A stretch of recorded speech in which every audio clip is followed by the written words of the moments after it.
Hello, everyone. I want to begin today by acknowledging the incredible work of our post-secondary sector here in Ontario. Since as early as March 13th of this year, I've been speaking with presidents of colleges and universities across this province, and we have had one principal goal in mind, and that was to ensure the academic continuity for all of our students, to ensure that no one lost a year of study, provided we could do so in a way that would not in any way compromise the health or the safety of any of our faculty, our staff, and of course, our students. I'm so humbled by the incredible work of our sector, and I want to take this opportunity to offer my most sincere thank yous to the faculty of all of our institutions for the incredible work that they have done to ensure that we can maintain that academic continuity for our students. Our faculty worked around the clock to ensure that courses could be delivered online so that students could continue their year of study and complete it successfully. You've heard the Premier say before that we were able to successfully transition over 100,000 examinations for courses online in a matter of weeks to ensure student success. And I cannot underscore how important our faculty across all of Ontario has been in ensuring that that could be done. So to our faculty, I offer you my greatest thanks. I'm very, very pleased to be able to announce to you today a framework for the reopening of our post-secondary sector. Because unfortunately, not all of our students were capable of completing all of their course requirements online. You'll hear me refer to some students as academically stranded students. These are students in high labor market demand areas that would have graduated by now if only they could have attended in person on their campuses to complete some final lab or practicum requirements. These students in areas such as nursing, PSWs, engineering students, and many, many different trades programs. These individuals could be working today, helping in Ontario's economic recovery, but for the fact that they must complete a mere matter of hours in some cases of in-person learning.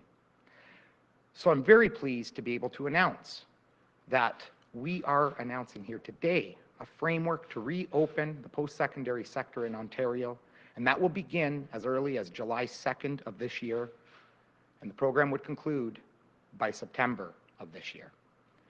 The students who would be able to participate in this program, as the first element of the matter I want to discuss with you today, are these academically stranded students. And they would be able to participate in this program over the course of the next several weeks, as indicated, and that would allow them the opportunity to graduate. The second element of this pilot is that we are speaking about a mere hundreds of students. And there is approximately 10,000 students across the entirety of our sector that would be able to avail of themselves of this program. The final element of this program is one of the most critical, and it's with respect to the health and safety protocols that were involved in it. We worked together with our sector through numerous consultations and discussions with presidents, coming up with a number of health and safety protocols we believed that the sector could follow, and that would ensure the health and safety of every person who would attend on our institutions and campuses across the province of Ontario. We brought that information forward to the Public Health Measures Table, and we've received the approval of the Chief Medical Officer of Health, and as well have brought this forward to Minister of Finance Rod Phillips' Economic Recovery Committee, and the program has been approved to be launched. This is incredible news for our post-secondary sector, and I believe that we will be able to build on our best practices and lessons learned through this pilot so that we can look towards a more fulsome reopening of our sector in September. As a final element of the announcement that I want to discuss with you here today, we know that the way we deliver education must change in a post-COVID world. We look at how we have delivered education, and you've heard me say this before, and I will say it many, many times again. We know that our advanced education, research, and science innovation sector in Ontario is among the very best in the world, known worldwide for its excellence. But through the process of COVID, we have learned that there are some areas that we can improve upon. And we want to build on the lessons learned, and we're going to engage in a fulsome consultation process again with our sector over the coming months that we will conclude at the end of August, at which time we intend to reveal the results of our consultation and complete some of our policies that we believe will help transform our sector with a new path forward for post-secondary education in Ontario. We want to ensure that when we come out of COVID, that our post-secondary institutions, our advanced education, research, and science innovation sector is still the best in the world, and in fact is strengthened and further enhanced as a world-class leader in post-secondary education and research. We no longer live in a world where after 40 years you retire from a position with a golden watch. People will change careers and professions numerous times in their lives. And we want to be able to work with those individuals, and we want to be able to focus on new markets for students and learners. Persons who already have a job and perhaps want to enhance their education. Persons who have families at home and would not be able to avail themselves of the typical opportunities of going to school for a 3 or 4 year program in a usual traditional setting. Programs through virtual learning and micro-credentials to give these students an opportunity to continue to improve their educations as they move forward and change their professions and look to continuously improve in a world of continuous improvement.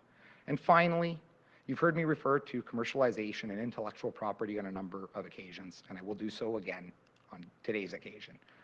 We know that we have one of the most advanced research sectors in the world, and never again will the people of Ontario fail to reap all of the benefits that they can through breakthroughs in research that happen in Ontario and that are funded by Ontario taxpayers. With that, I will conclude my remarks, and I'm happy to answer any questions that you may have. Thank you. Okay, we'll go to the phone line for questions. First question. First question comes from Haley Cooper from News Talk 1010. Please go ahead. Thank you. Hi, Minister Romano. Hello, Haley. I'm a little unclear on what this announcement is exactly. So you mentioned that some post-secondary students will be able to complete their year by participating in classes July 2nd to the end of September. So who are these students, and exactly what will that look like for them? How will they participate in these classes and complete their year? So the specifics of the program, I will try to summarize. Essentially, any student who would have graduated by this point, but they had to attend on campus to complete certain lab, practicum, or other in-person training. So as a simple example, we were able to deliver courses online, many courses online, but if you think of a program like, for instance, welding, we can't expect somebody to be able to pull their welding kit out in the middle of their living room floor to be able to complete those course requirements. So those students in that type of a situation would have to attend in person. We have nurses, for instance, nursing students who have a mere 12 hours left of hours that they must complete and practicums in their campuses, and they would be working today. So these students would be permitted into the program. We're going to launch as of July 2nd because we need to give some lead time to the institutions to be able to obviously notify all of the students, the faculty, the staff, and get ready to be able to put the health and safety protocol measures in place. And then the students would be able to commence the courses. Through the course of all of our discussions within the sector, we learned that we would require approximately 4 weeks, hence July 2nd as the starting date, to be able to get ready. And then they would need up to 8 weeks to complete the programs of study as the worst case scenario throughout consultations with the entirety, again, of the sector. And by that point, we would be reaching the beginning of September. And that would go back to the principal goal we had in mind that I discussed that we had spoke with the sector about back in on March 13th, which is ensuring that no student lost their year. And that is the purpose of the program. And I believe it will work very well to help our sector as we move forward to a more fulsome reopening after the pilot has concluded. We'll be able to build on best practices, lessons learned. It'll give everybody an opportunity to see how it will work having students back on campuses again. And obviously we want to ensure the health and safety of all of our students, our faculty, and our staff that are going on our campuses. Hope I have answered your question. Yes, thank you. My follow-up is, are there going to be any, because sometimes these classes can be quite large, are there going to be any restrictions put in place by how many students can be in a class or a lab at one time? The overarching principle is ensuring that the measures that we've referred to since the start in terms of social distancing of a minimum of 2 meters are going to be in place. So there will be screening measures at the door of every institution to ensure that only students, faculty, or staff that must absolutely be on campus are permitted on campus. And then the social distancing requirements will be maintained throughout. Obvious rules that we've always referred to with respect to sanitizing and proper use of equipment and facilities will be maintained. All of the usual health and safety protocols that we've been speaking about since the beginning will be in place. There will also be one of the most unique elements of this protocol or pilot is that there will be peer-to-peer monitoring that will be utilized, and whether that is students who would receive some form of course content or whether it be volunteers or workers within the institution would act to monitor and enforce the social distance protocols. Next question. Next question comes from Mark Douglas from 680 News. Please go ahead. Thank you. Mr. Romano, Thank you, Mark. This was quite a surprise to see you up there by yourself today, and you do find yourself suddenly as the only spokesperson for the Ford government today, and we extend our best wishes to the Premier, the Minister of Health, and the Minister of Education. They, of course, are all now going for COVID-19 testing. This has just been announced. All this because the Minister of Education had come into contact with someone who had tested positive. Can you describe for us, please, just the shock, the impact within your own government cabinet when this information became known? Well, thanks for the question, Mark. I actually just learned about this a matter of minutes before coming up to the podium, so I certainly can't speak to what anybody else is thinking.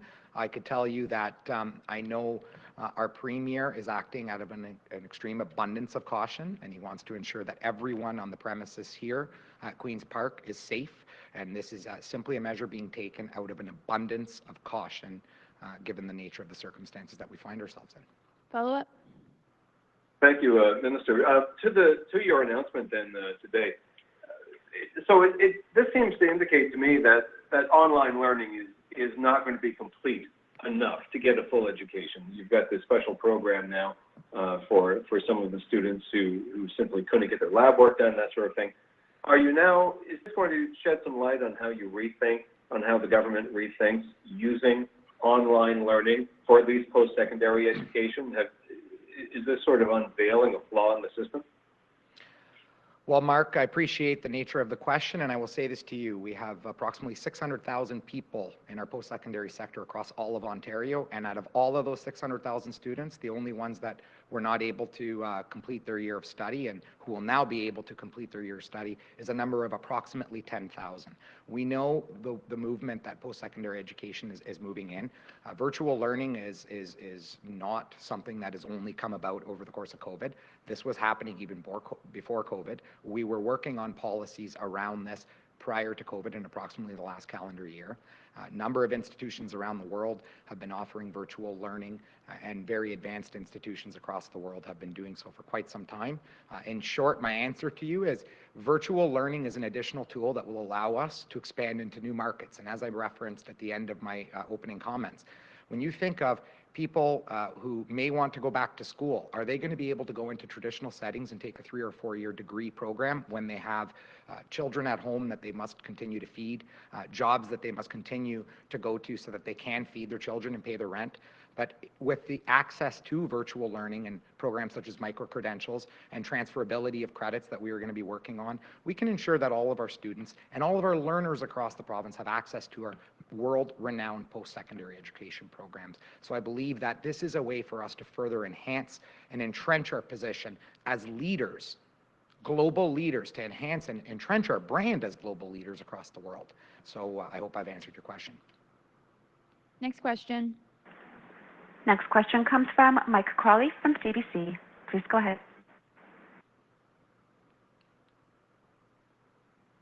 Hi, sorry, Minister Romano, just for some further clarifications about the situation for Minister Lecce and Premier Ford and Minister Elliott.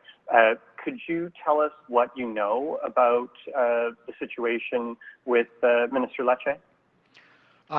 Thanks for the question, Mike. Good to hear from you again. It's been a while. I would have to refer you to the Premier's office with respect to that specific. Again, I alluded to that in my previous question or my previous response.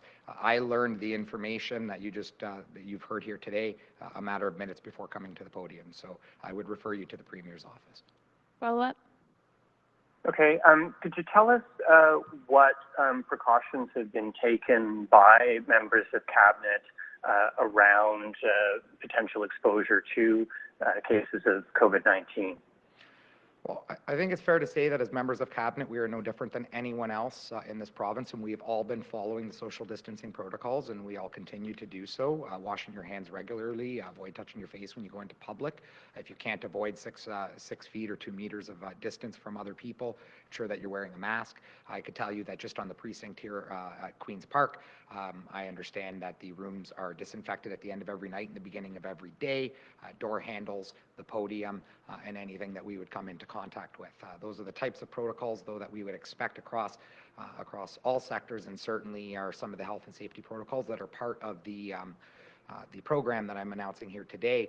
And those are protocols that we discussed with the Chief Medical Officer of Health, and these are the protocols we know to be the most effective in ensuring the safety of all of the people of Ontario. Next question. Next question comes from Laura Stone from the Globe and Mail. Please go ahead. Hi, Minister. Can you hear me? Yes. Hello, Laura. How are you doing today? Hi. Good. How are you? Very good. Thank you. Look, I appreciate that you only learned of the situation involving the Premier and the Health Minister, as you say, minutes ago. But, Minister Lecce was up there yesterday standing in person with the Premier and the Health Minister. So how concerned are you that that staff or others working at Queen's Park could have been potentially exposed to this if his results do in fact come back positive? Well, when I see the reaction that has been taken by the Premier out of an abundance of caution to have me come out and speak to you on my own here today, I have a sense of confidence that we are acting with the health and safety of every individual on this precinct, all of our staff, all of the media, everybody that's here, to ensure that health and safety is maintained, and that we do everything in our power to maintain everyone's health and safety. So I feel very comfortable as I stand before you and hold on to this podium and drink my water that my safety and the safety of all of us here is the number one priority of our Premier and of our government, and I am very comfortable being here chatting with you now. Do you think with the province now able to conduct more tests, that public officials such as yourself, the Premier, people who are out in the community more, doing more public events should be tested on a regular basis? Would you commit to weekly or bi-monthly testing, and do you think the Premier should as well? I think it's important for all of us to be testing and ensure that we get as much testing as we possibly can done at every opportunity, especially if we're coming into contact with individuals who may have been in contact with someone with COVID or may have traveled. I think it's important that we stay on the testing. It's one of the most critical tools we have to ensuring we can monitor our numbers and stay ahead of this pandemic. Last question. Last question comes from Christina Tanelia from CP24. Please go ahead. I hope you're well. I have a question specific to you about somewhat to your announcement today. I've heard from a college professor recently who says, who's concerned about possible layoffs. He says some colleges will not be enrolling new students in the fall due to COVID-19. That may result in layoffs. Is there any merit to that? Is that what's happening at universities and colleges across the province? Thank you for that question, Christina. And I think obviously COVID has been a very, very difficult and challenging process for everyone. Is there the potential of that occurring at some of our institutions across this province? Our institutions are autonomous, and they can conduct themselves as they deem appropriate, obviously following the nature of the protocols and the rules we have. I believe that our sector is working very hard. I believe that this reopening plan will allow some certainty to our institutions as well as students and perhaps high school students and other learners across the province who are contemplating whether or not to submit deposits right now, as this is the time where acceptance letters are currently being signed and returned to institutions, and first initial deposits are due. So I believe in the coming weeks we will learn a lot more with respect to where the enrollment numbers are across all of our institutions. But I think it's fair to say, clearly we're in a situation where COVID is a very challenging time, and it's going to be difficult for so many different sectors and areas and businesses, and colleges and universities are businesses at the end of the day that provide academic services to students and learners across the province, and they're not immune by any means at all from the challenges surrounding COVID. However, I believe that the work that we have done and the work that we are continuing to do will help the sector greatly as we move forward. And I believe that looking at new and enhanced markets is an excellent opportunity for our institutions to avoid some of the struggles and the challenges that COVID has brought about. And really quickly, since we have you here on the topic today, is there anything you can or will do to protect professors and educators who may be caught up in, for example, colleges and universities using COVID-19 to streamline their budgets in some capacity, with them saying, sorry, can't afford you, we have to lay you off? Thanks, Christina. That's a very fair question. And, we have incredible faculty. You heard me say at the outset of my comments that it was our faculty who worked tirelessly, especially in the weeks after the pandemic first hit and the emergency orders were put in place to ensure that our students could get access to online courses. I think we have the most incredible faculty in the world right here in Ontario, and I believe that they are owed a huge thank you for the incredible work they've done. I mean, our institutions are autonomous, and what we will commit to doing is what we've continued to do from the start. Have frequent consultations, discussions, stay very close with the presidents of all the institutions across all of our institutions, and do everything we can to ensure that our post-secondary institutions can continue to deliver world-class education to our students. And by doing so, I believe that our faculty will be able to continue to do the amazing work they do, delivering that world-class education. Thank you. Thank you.